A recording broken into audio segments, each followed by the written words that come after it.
আসসালামু আলাইকুম। আবারও ভূমিকম্প কেঁপে উঠল দেশ। 1 মিনিটের ব্যবধানে দুইবার আজকে ভোরবেলা ভূমিকম্প হয়েছে।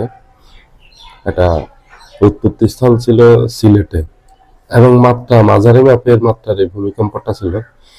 একটা ছিল 5.2 মাত্রার আর একটা ছিল 4.9 মাত্রার। এই যে বারবার ভূমিকম্প হচ্ছে, এটা কিন্তু একটা খারাপ লক্ষণ। এটা বড় ভূমিকম্পের পূর্ব লক্ষণ। কারণ কিছুদিন থেকে আলোচনা হচ্ছে আমাদের দেশে বড় ভূমিকম্প হওয়ার সম্ভাবনা আছে। যদি বড় ধরনের ভূমিকম্প হয় তাহলে ব্যাপক ক্ষয়ক্ষতি হবে, আর বিশেষ করে এটা ঢাকায় হওয়ার সম্ভাবনা বেশি, এই বড় মাপের ভূমিকম্পটা।